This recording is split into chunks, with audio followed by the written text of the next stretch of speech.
Victor, Christina, and Jeremy. Good luck. Godspeed, Artemis II. Let's go.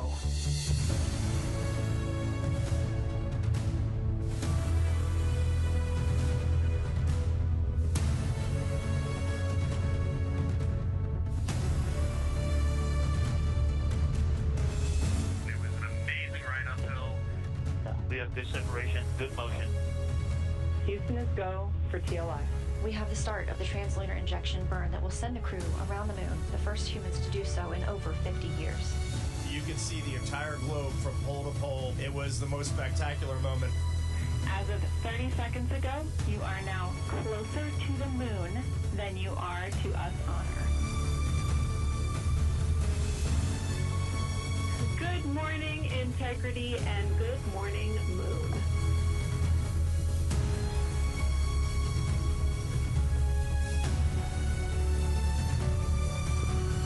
We caught a view of Earth in window 1. We look like we're smiling at you.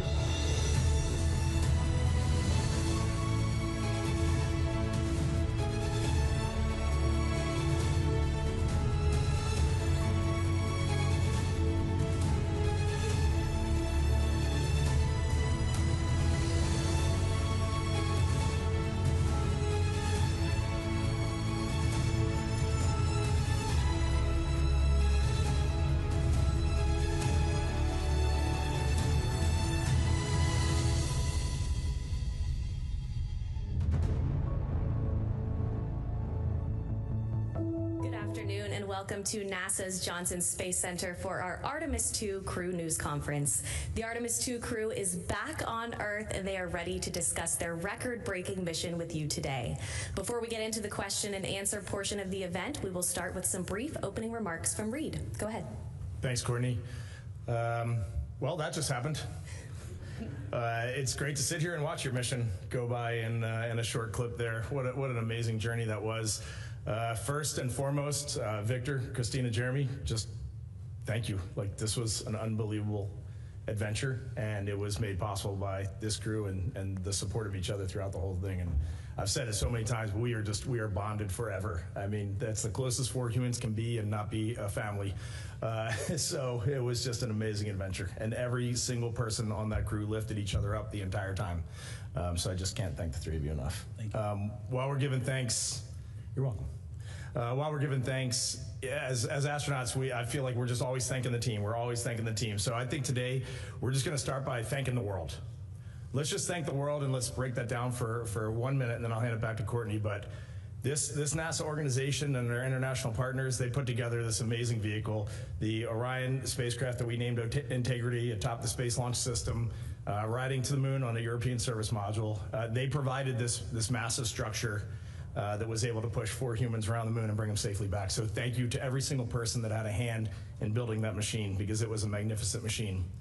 But then we would also be remiss if we didn't thank the media, if we didn't thank the content creators, and if we didn't thank the world for just tuning in for a second and getting hooked on this mission. We were certainly hooked on this mission, but when we came home, we were shocked at the global outpouring of support, of pride, of ownership of this mission. And really, I think at the beginning, that's what the 4 of us wanted. We wanted to go out and try to do something that would bring the world together, to unite the world.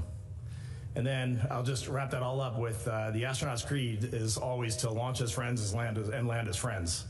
And when you live together in a small group for as long as you do on the space station, or even 10 days, it's a challenge. But I am here to tell the world, we launched as friends and we came back as best friends. Thank you. All right, and with that, we will begin taking questions. Due to the limited time we have today and the high volume of requests, we ask that media limit themselves to 1 question, please. We'll start here in the room with Will. Go ahead. Hi, Will Robinson Smith with Spaceflight Now. It's wonderful to see you all again in person this time. Question for Reed, since you brought up the name of your spacecraft and announced it back in September when we last saw you here in person.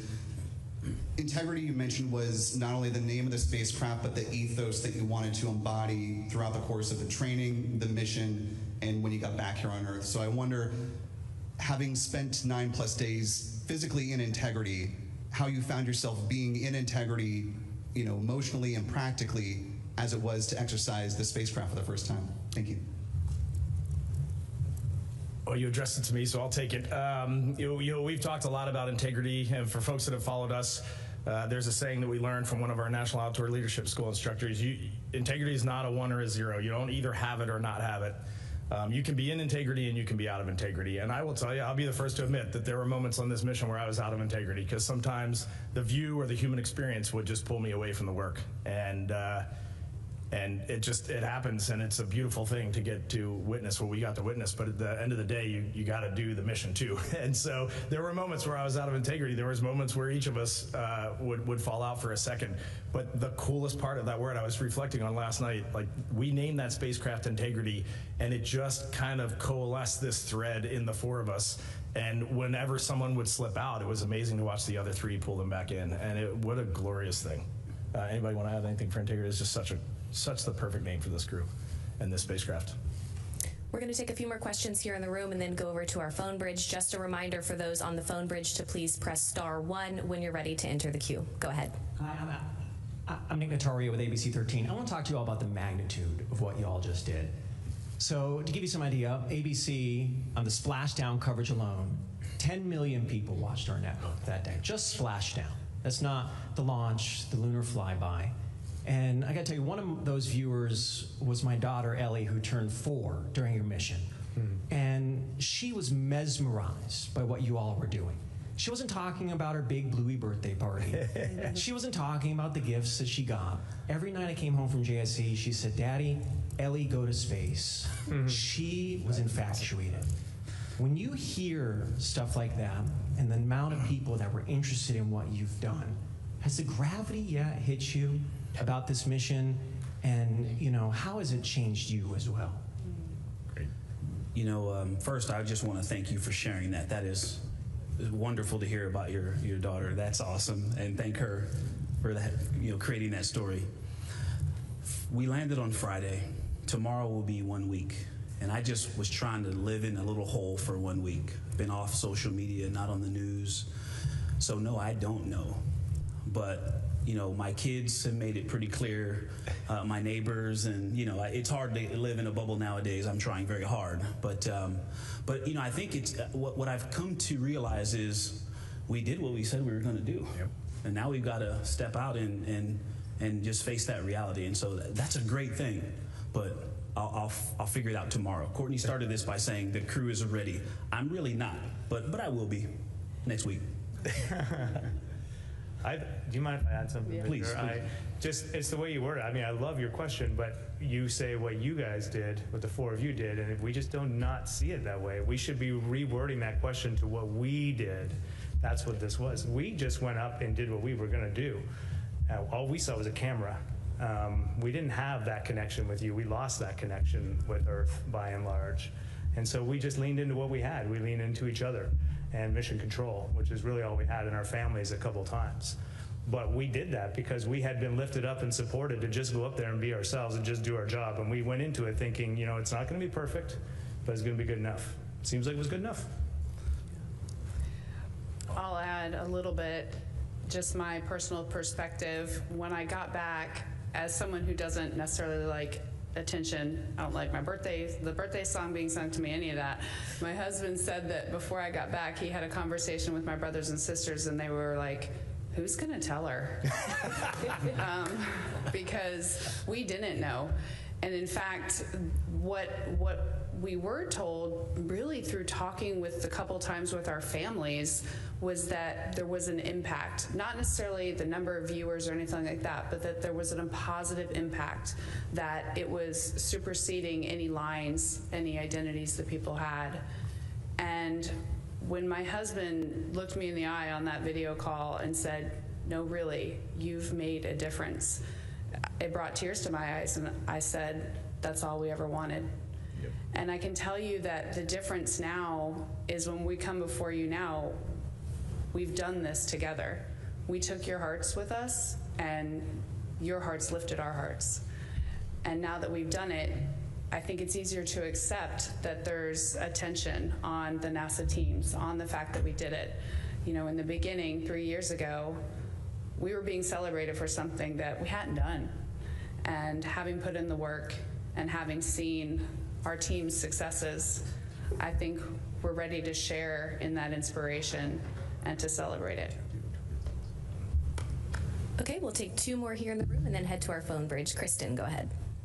Hi, Kristen Fisher with The Endless Void, and welcome home. It's been such a joy watching how much this mission has gotten people so excited about space. My question's a little bit deep, so bear with me. When Apollo 14 astronaut Edgar Mitchell was returning from the moon, he had an experience so profound that when he returned to Earth, he devoted the rest of his life to studying the nature of human consciousness. And it's a theme that all 4 of you touched on to varying degrees at some point during the mission.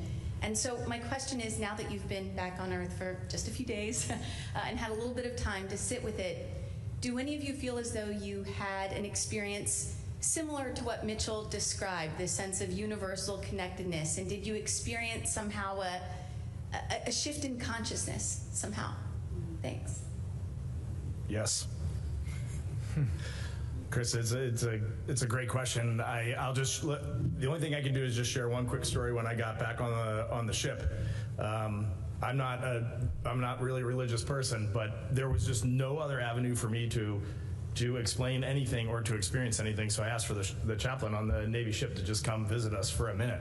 And when that man walked in, I'd never met him before in my life, but I saw the cross on his collar, and I broke down in tears.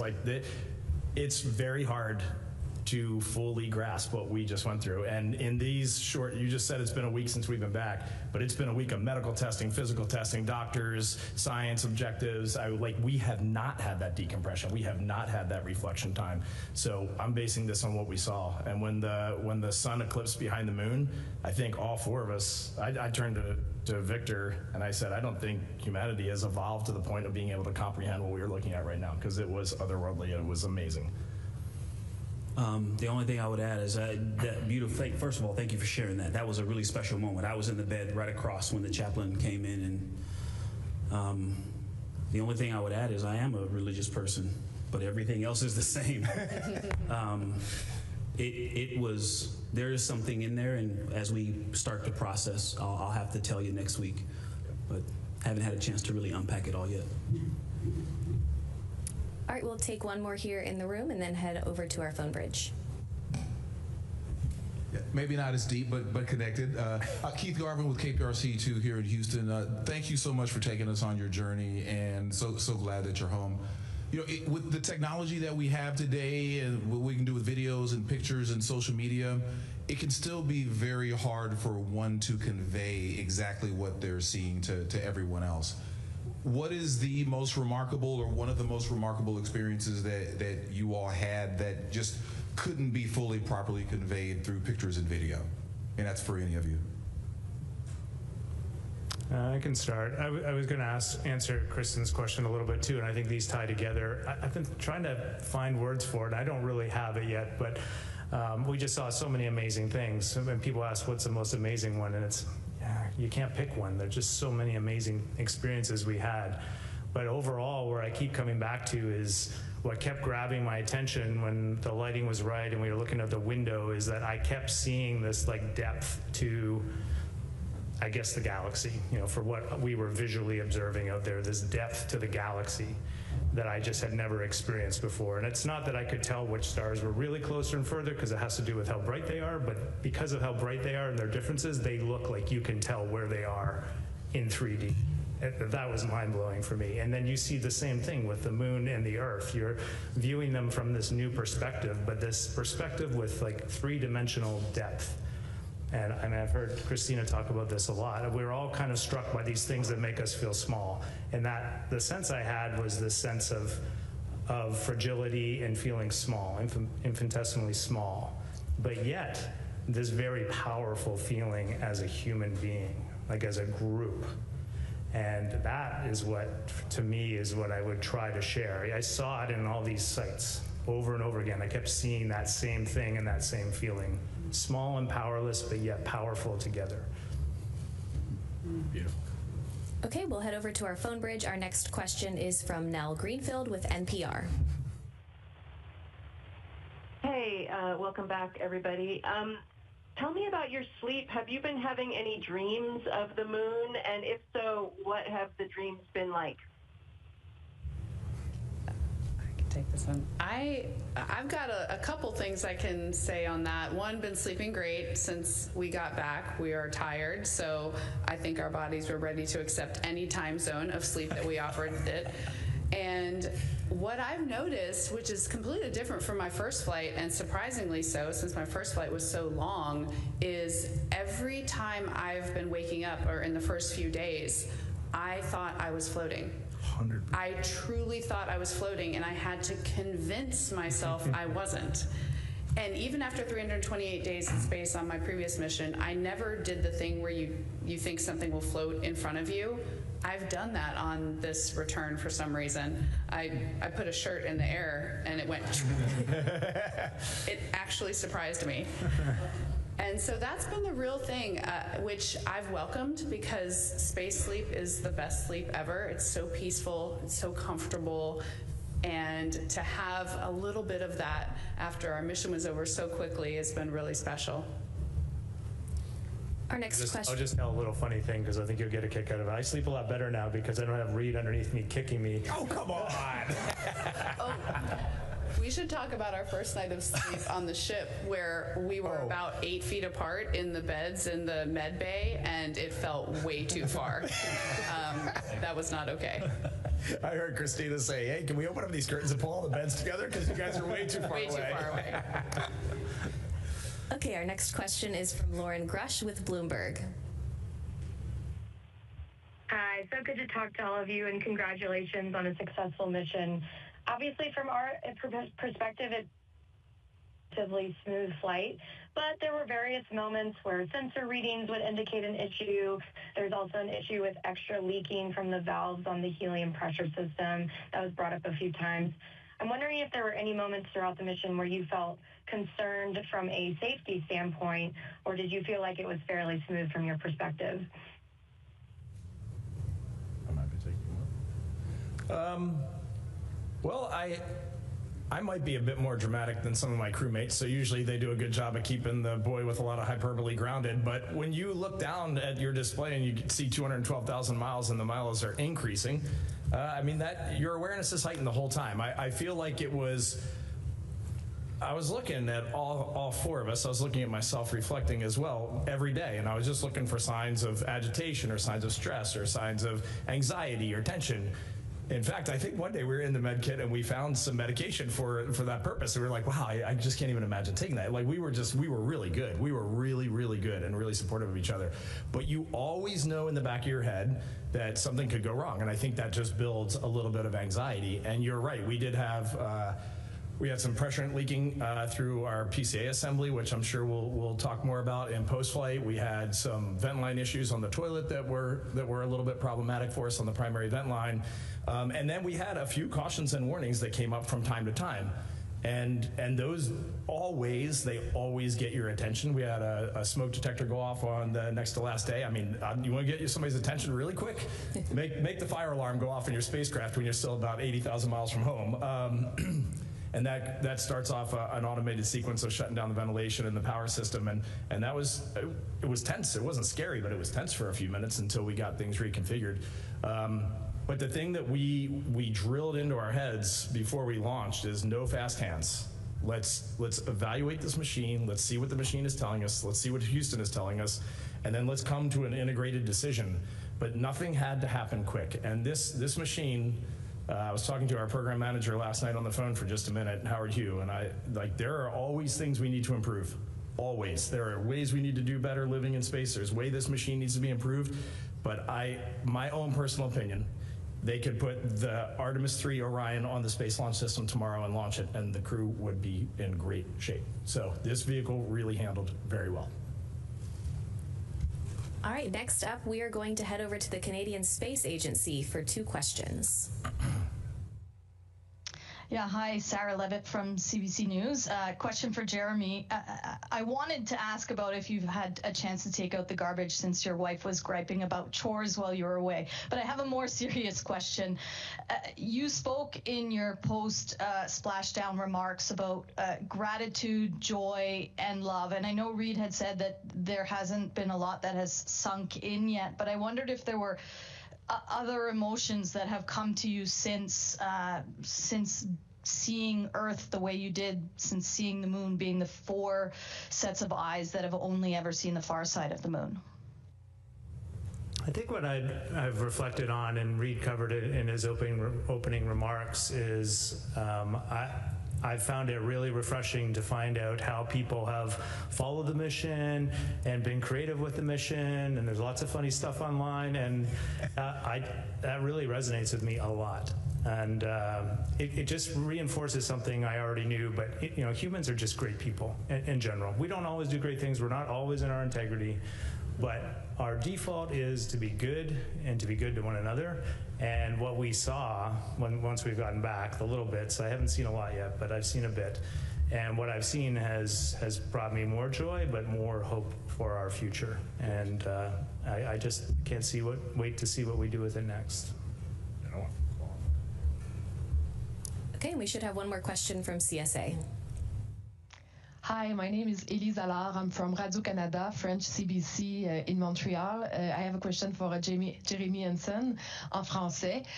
J'aimerais savoir de quelle façon cette mission-là vous a changé, à la fois psychologiquement, mais aussi physiquement, après tous les tests que vous avez passés. Est-ce que vous avez eu des changements physiques et psychologiques?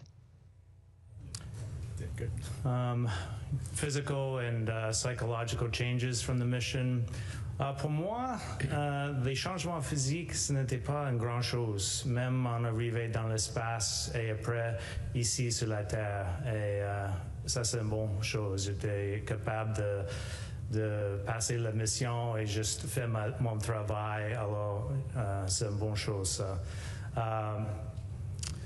À l'autre côté, ça n'a pas vraiment changé le moyen j'ai vu le monde de nos vies, mais ça a renforcé ça beaucoup. J'ai lancé avec le point de vue que la collaboration pour l'humanité, c'est la prochaine chose qu'on doit continuer à travailler dessus. Et en vue la Terre, de le point de vue de la Lune, ça a renforcé cet objectif pour l'humanité. Alors j'ai un nouveau désir de travailler avec le monde pour créer ça pour nous. C'est vraiment important pour nous. Et aussi, je veux ajouter, maintenant, c'est évident pour moi qu'il faut que nous prenions des grands risques pour arriver à des grands bénéfices. C'est vraiment évident pour moi. Ça vaut la peine. I was just saying, psychologically, really, sort of what I was talking about before is that it hasn't changed my worldview so much as it's reinforced just the need for us to collaborate on this planet. And like Christina said in her remarks when we got back, I mean, we really are a crew, and that really resonates with us.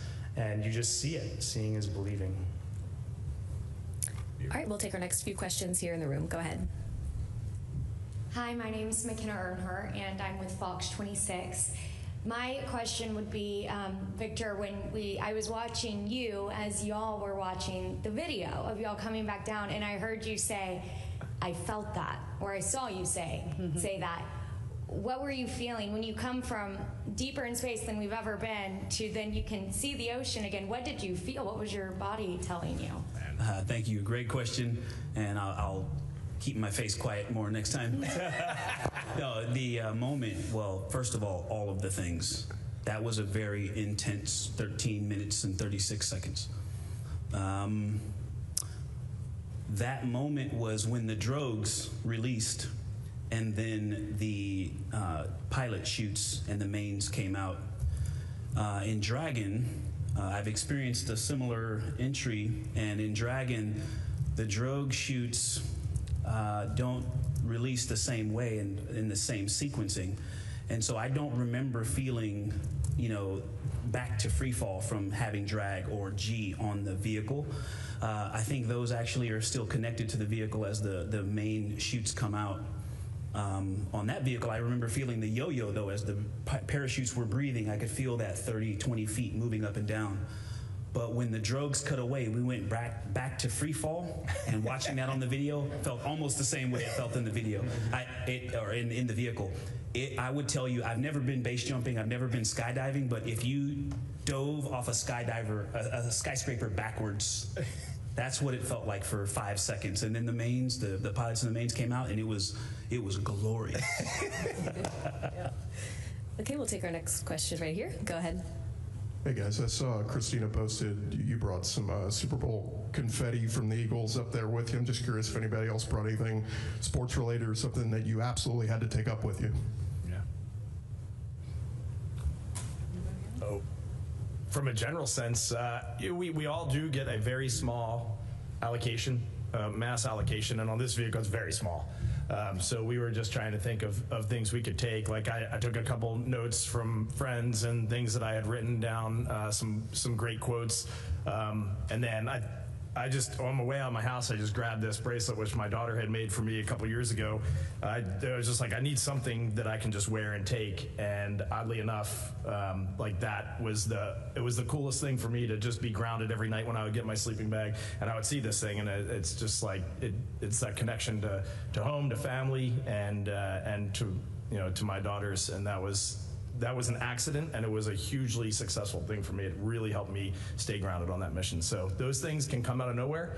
Things that were so important to you when you launch can be less important in space, and things that were just an afterthought in space can become the absolute most important thing that you can possibly take. So I think overall we did a pretty good job with that. And I've said it before, but just listening to them communicate with their families on those tiny little moments that we got to communicate with our families. We each got 2 chances to call. And for me, that's one of the most lasting impacts of this mission, was listening to your friend and crewmate go into this other world with this headset on for 15 minutes and giggle and laugh, and every one of us cried. I mean, nobody didn't get through those things without crying. And then you would take those headphones off at the end, and it was like coming back into a different universe when you would come out of that family conference, and it just reminded you how important that is right there. Okay, we'll take one more here in the room and then head to our phone bridge. Go ahead. Hi guys, welcome back. Glad to hear that you've been sleeping well. This is Jishnu Nair with the Houston Business Journal, and this question is for all of you, coming actually from a group of our younger readers.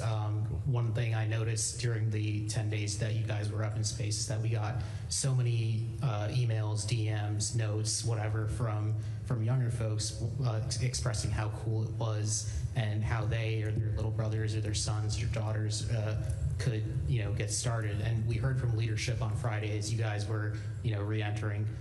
We heard from leadership that NASA wants to be doing these missions more often. They want to be doing them faster, and they want to be getting humans to the moon and beyond, hopefully.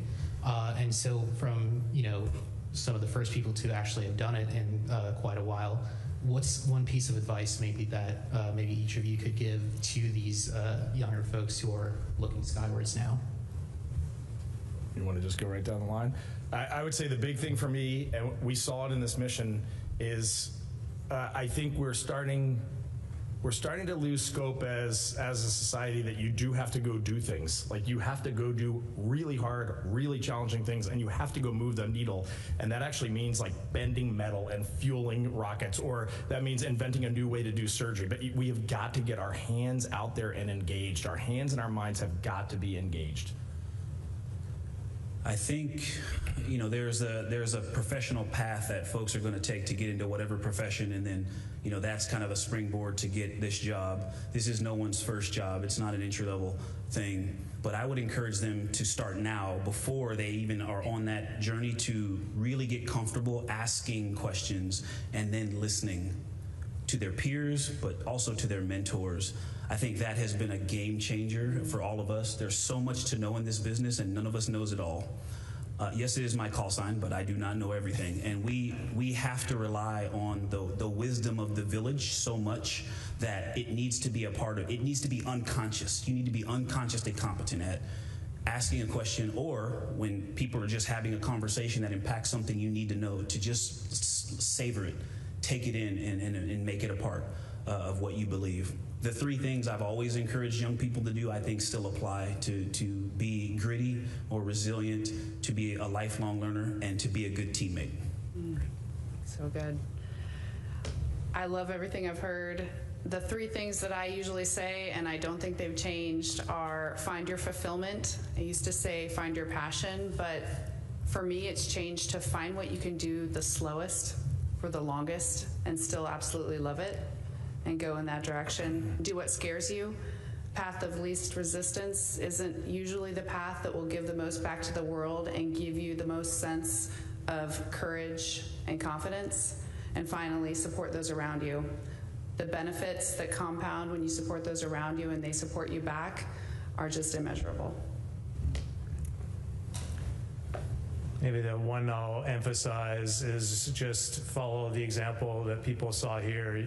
Don't do it alone, and share what you're trying to accomplish with others, because you need the support of others to do big things. And so share your goals, be brave enough to share them, and then you'll be surprised how people surround you and lift you up to accomplish them. Nice. All right, we'll head over to our phone bridge. Our next question is from Andrea with the Houston Chronicle. Hi, I'd like to ask about mental health. You know, it was a very busy mission. How are you able to take care of yourselves, you know, get some rest and some me time when you guys are sharing just that small area throughout the mission? Thanks. There wasn't much me time. There wasn't. You know, we have sprinkled this in throughout other topics, but everything we did up there was a 4-person activity, minimum. Everything. How we ate, slept, flew the vehicle, and some of it was on purpose. A lot of it we realized real time. When Jeremy exercised, we were all exercising. It was a team effort to the last, period, and so I just want to emphasize that we actually, I think the me space was maybe a myth. That 15-minute checkout when you're talking to your family, it did feel like being teleported out of the vehicle, but you teleported right back. And so we embraced that. That was a part of it, though. That was a facet, a flavor, an ingredient of how we flew the mission. And instead of trying to avoid that, I don't know, I'm speaking for us, and we also don't do that often, but I would say from the proof in that pudding, we leaned into it and used it as a way to get through instead of trying to fight it the whole time. Yeah, I think the one thing I want to add is just we have tried over the last 3 years to be very good at communicating, which is what you just said. But just if you have a bad night of sleep, or if something is angering you, or if something is off in your balance, just talking about that to the other 3 crew members, just so they know where you are, where you're coming from today, and that it's not directed at them, and they can help you out. And I don't know, as soon as you have the courage to kind of express that to a couple of friends, all of a sudden your friends are in it right alongside with you. And so we really got exceptionally good at communicating. I didn't think we would get as exceptionally good at like crawling all over each other for 10 days, but we did get good at that too. It's tight up there, but we really communicated extremely well on this mission from day 1 till day 10, and even now.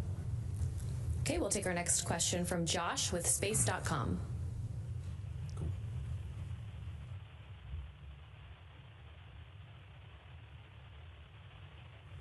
Josh, if you're talking, we can't hear you.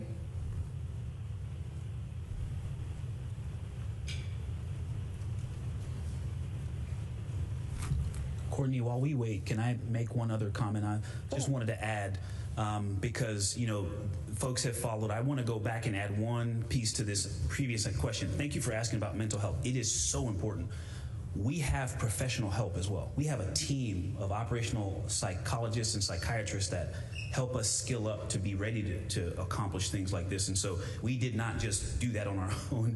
We have professional help, just like we do simulations of entry and ascent, launch. We have folks that help us navigate the challenges of, we call it behavioral health and performance, but of mental and team preparation. Yeah. Great point. Okay, we'll head over to Alicia with Mashable.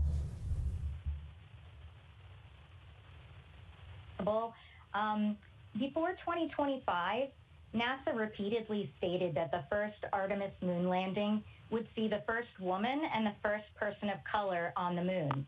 That language has since been removed from agency materials. I'd like to ask each one of you, do you believe NASA should still adhere to that original commitment for the first landing mission, and why? It's good. It's a good question. Yeah, it's a great question. Our understanding of that statement was basically that the Artemis campaign as a whole will usher in an era where that is true, and that it would happen naturally because our astronaut corps, because of decisions we made collectively decades ago, represents our entire country and our entire world in many ways. We're proud of that. We're proud that the people in our corps achieve excellence and strive for excellence in all the same ways. And the fact is, you don't have to try too hard to make that come true, to make that be the reality of this mission. You'd actually have to try harder to not make that be true in the astronaut corps that we have. And I do think that's something to celebrate, that decades ago we made the decision that everyone who has a dream gets to work equally hard to achieve that dream, and that if we're not going for all and by all, we aren't answering humanity's call to explore, which is what we do here. Awesome. Perfect.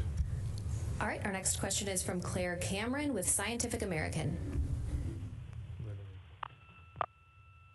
Hi there. I just wanted to ask a little bit more about, some of the challenges that y'all faced on the spacecraft, and particularly, a lot of our readers were particularly interested in the toilet problems. I just wondered if you could speak to that and if there's anything that you wish was different on the capsule or had been better or improved. I do not mind starting this. We probably all want to throw a little bit in. I just want to say 100% point blank, that was a wonderful toilet. The toilet worked great. Where we had an issue, and it was an issue for sure, is that our primary vent line, which takes, when you go to the bathroom at the end of doing that, you flush the toilet flushed just fine, but then when the liquid went out the bottom of the toilet, it got clogged up in our vent line, and our tank can only hold about, maybe I'm guessing like under 10 urination events, I guess that tank can hold, and then it's got to be dumped. And for the first 2 days of the mission, it was fun to watch that thing get dumped. I mean, that is an interesting thing to see out the window. It's just like a billion little tiny flecks of ice heading out into deep space. But that primary vent line got clogged or gunked, or we'll wait and see exactly what the technical reason was, and that put a limitation on us. So I definitely, for those great engineers that made that toilet, I don't want them hanging their head low. They should hang it very high. It was a great piece of gear. And then what did we learn? Like, there's always things we need to improve. I think the thing, just speaking for myself, the thing that really surprised me on this mission was how well the spacecraft handled and how well the machine supported the 4 humans on board. We were a little cold the first 2 days. They warmed it up. They fixed everything that we asked. The thing that we need to probably work on for the next mission is, now we know the things that we didn't know before we launched. Like, when you want to go into a bag and get lunch, but you got to dig through 1,000 different things to get to lunch, it makes it really hard and cumbersome to eat on a very busy day. There are different ways that we could manage the cabin during workout. Like, we have learned all these little nuances that we can make Artemis 3, 4, 5, just bring the gains down on those things so that they can focus, which we've always said on their task, rendezvousing with spacecraft in orbit, getting on the lunar surface, and building a sustainable presence on the moon. Like, we hold the key to that lock, and we've already started debriefing so that they don't have to worry about that lock. Our next question is from Robert Perlman with collectspace.com. Thank you, and let me say thank you first for the most amazing days following your journey. My question is for all of you. If the U.S. Postal Service wanted to repeat Apollo 8 history and issue a stamp based on just one photograph that you returned from your mission, what one photo would you choose, and who among you took it? The 4 of us hugging where his face is hanging out the bottom. That's the stamp I want. Yes. Yes. The country does not need that. It does. Yeah, we need it. I think something that we all feel and we try to share is how much we want to reflect back to you all how we did this. Not we as a crew, we as countries and as humans did this. And so what popped into my head as you were asking that is the picture of the Earth as we started to go farther from the Earth, and we've got this beautiful one where you can see the northern lights because when we were getting really close to the moon, talking about looking at you and how beautiful Earth is, that represents how far we were, but it shows you. I cannot overstress that. Like, we did this together. And so that picture to me is at least representative of a lot for this mission. I also haven't looked through many of the pictures. Like I said, I've been in my hole for almost a week. And we are very intentionally not trying to take individual photo credit for things, but can I share that specific one?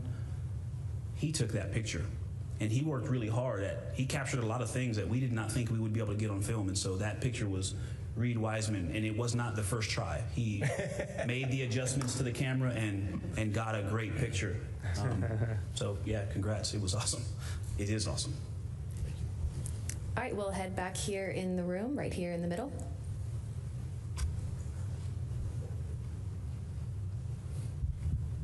Thank you. Mark Kirkman with NSF.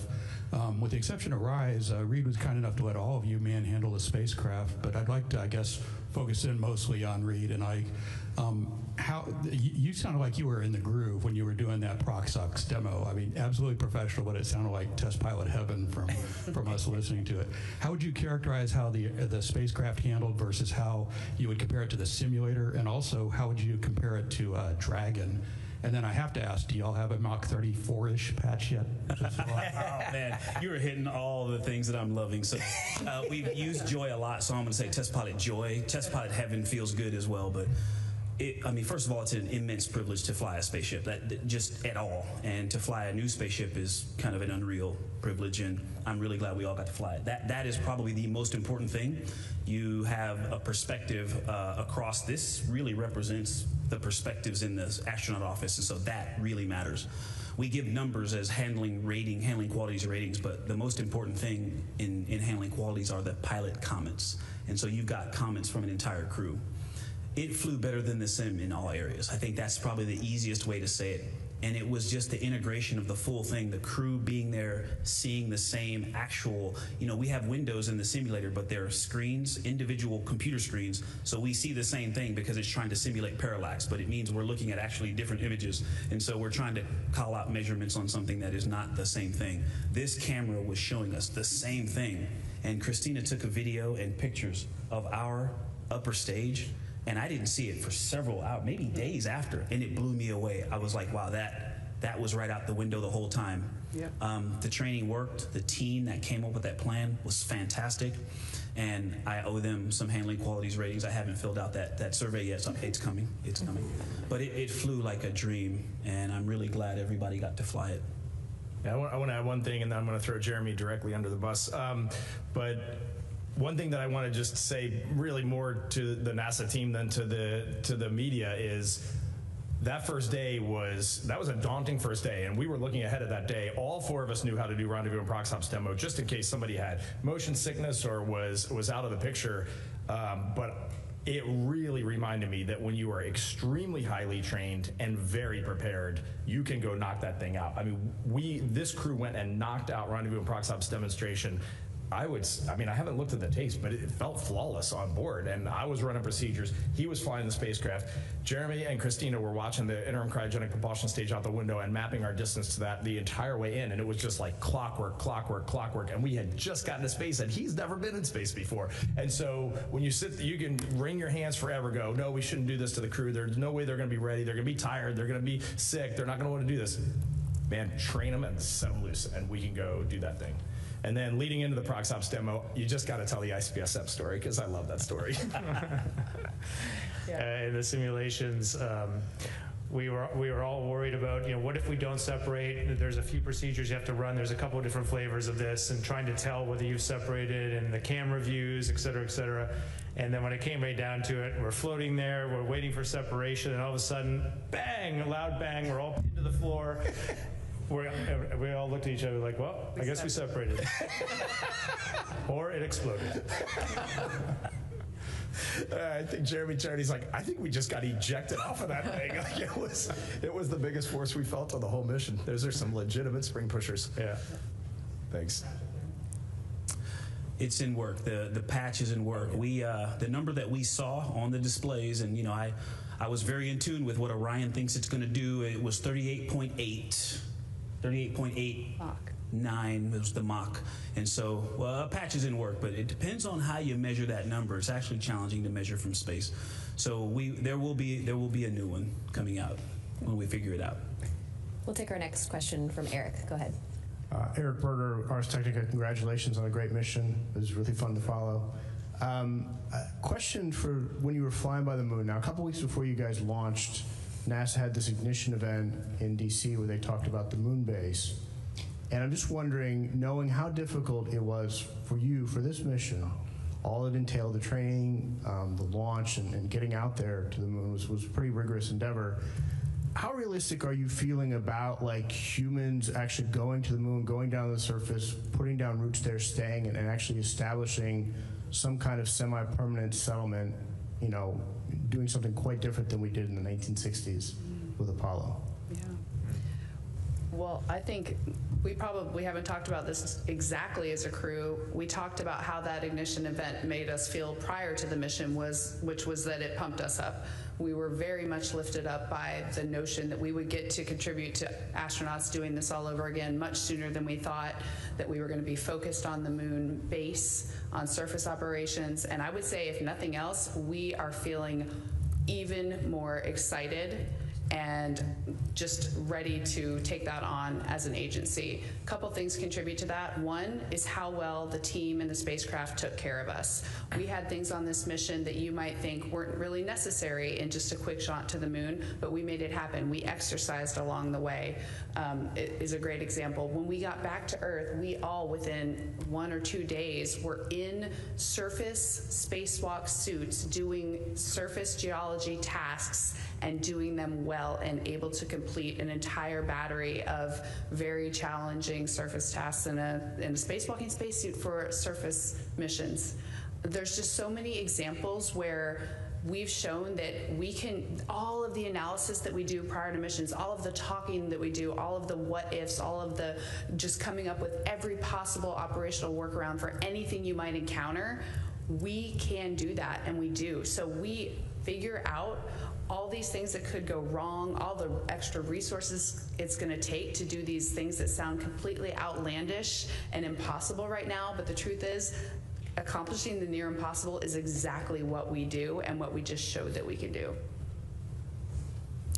I don't really want to add anything to that because that was so perfect. I'm going to say one last little thing, which is I did have a little weird technical epiphany, Eric, while we were out there, which was we just went like 250,000 miles away. And I'm telling you right now, if we had a first flight lander on board that thing, I know at least 3 of my crewmates would have been in it trying to land on the moon. Like the jump, when you think about Apollo 8 went around the moon, 9 stayed in Leo, 10 almost landed on the moon, and I've talked to a few of those gentlemen in the past, and they said if they had enough fuel, they would have done it.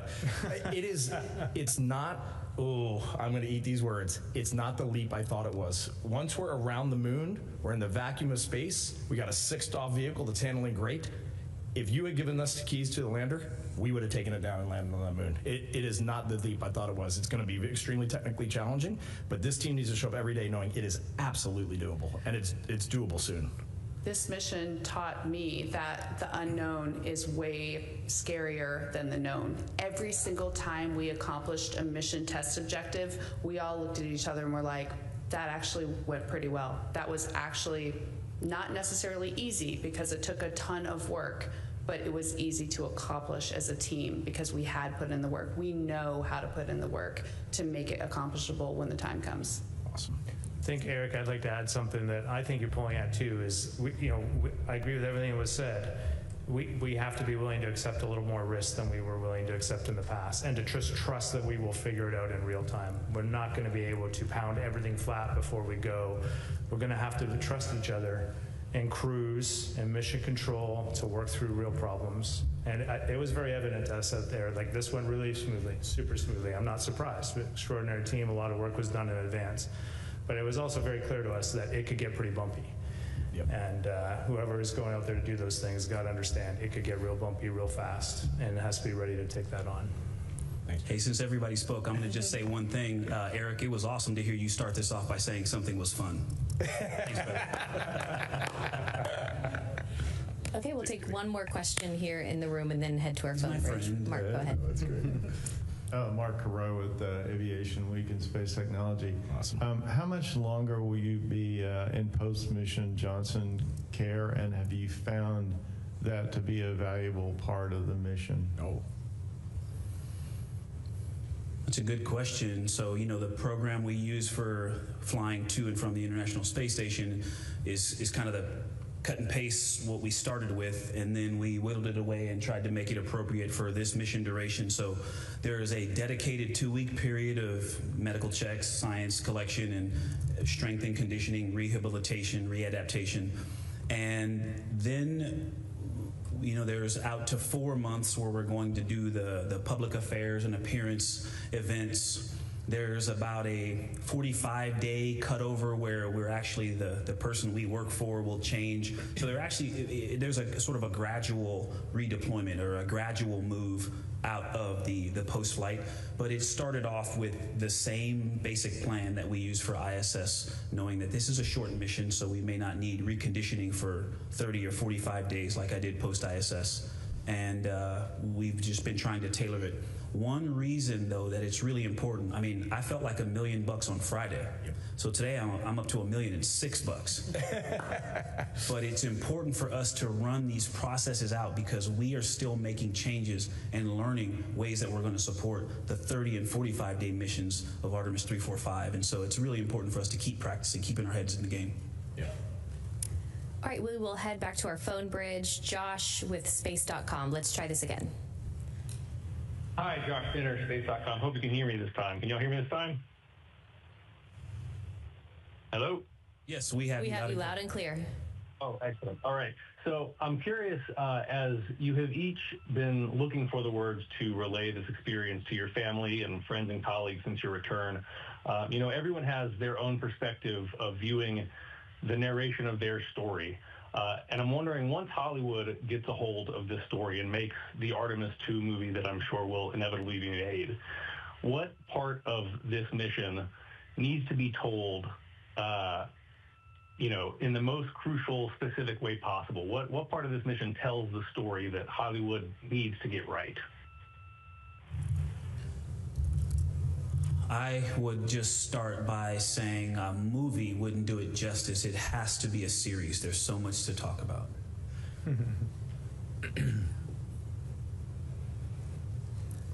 Okay, we will take our next question from... Well, wait, we gotta honor that one a little. Just give us a second, Courtney.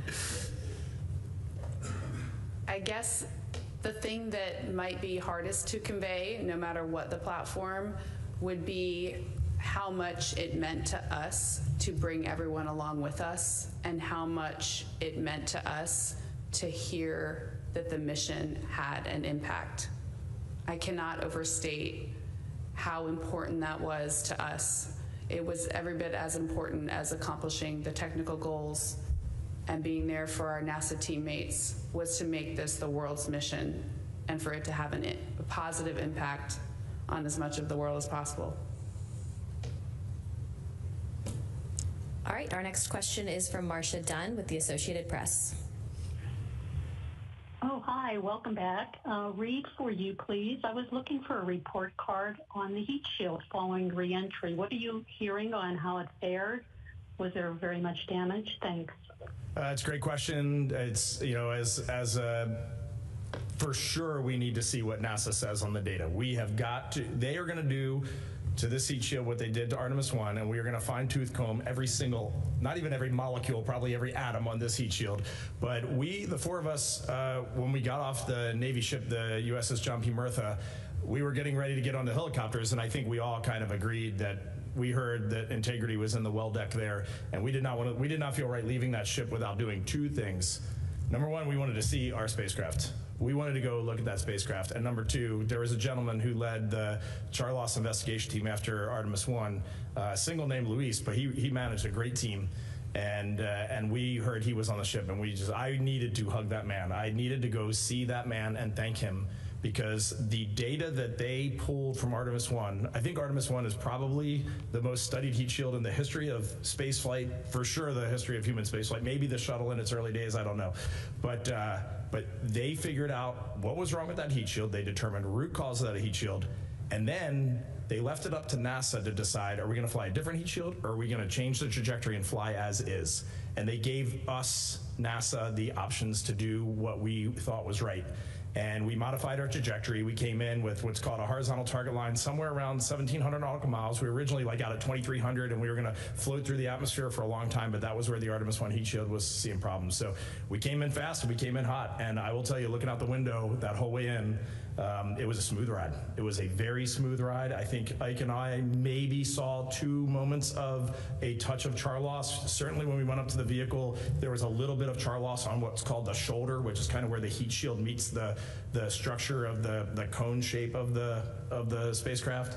But the bottom, we leaned under and looked at the bottom of that thing, and for 4 humans just looking at a heat shield, it looked wonderful to us. It looked great. And that ride in was really amazing.